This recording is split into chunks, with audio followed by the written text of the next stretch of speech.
Greetings everyone, I'm Dr. Anth.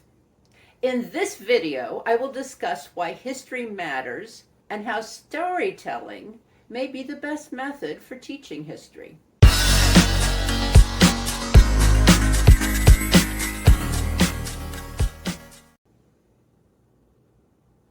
Let's go back in time to 2 million years ago, where our ancestors are sitting around a campfire. Men, women, and children are relaxing around a crackling fire, their bellies full of roasted meat. An elder man has just finished retelling the story of a famous hunt. Now an elder woman takes center stage. She asks, "Do you know the tale of the great volcano that erupted near the watering hole?" The younger group members lean in, eager to listen. "Long, long ago, that mountain over there, which is also a volcano, erupted. It blew so much ash into the air that the sky was dark even during the day. The ash coated all the ground. It filled the watering hole so that there was no water to drink. The whole world was gray ash as far as the eye could see."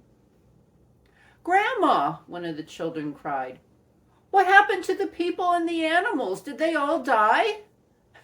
Grandma laughs. "No, child. We and the animals are still here because our ancestors understood their world. They knew that the leader of the elephants would guide her family to another watering hole distant from the mountain volcano. So our ancestors and birds and animals followed the elephants to safety."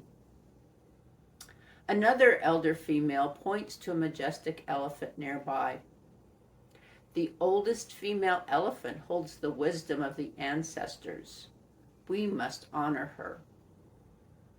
The group nods in agreement, mesmerized by the stories.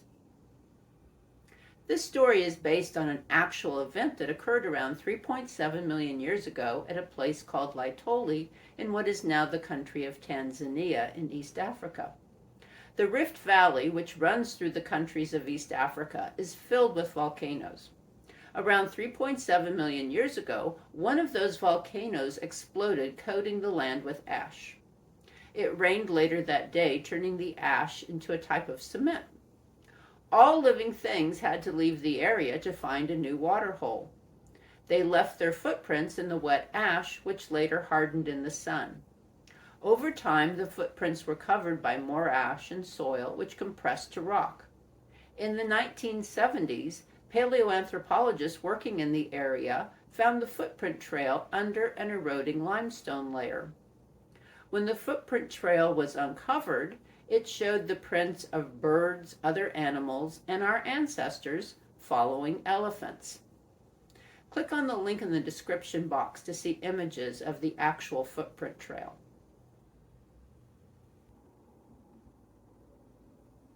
Our ancestors used storytelling to pass on knowledge vital to survival. For millions of years, this is how each new generation learned what was important and necessary. Storytelling remains an important method for passing on the knowledge of the past. Listening to the stories of the elders matters even now. The older generation has lived through many life-changing events. They know what life was like before this present time. They may not be digital natives, but that does not make their knowledge and wisdom any less valuable. The human species would not have survived if each generation had not listened to the stories of their elders. Elders who knew where water could be found, even in a drought. Elders who knew when to burn the brush and the grass, to bring wildlife back to the plains, and to encourage the best nut tree harvests. Elders who knew what it was like to live without freedom and choice. History is not a series of lists of important events or people. History is a vast database of stories that can both enthrall and enlighten each new generation. Listen to the stories of the elders.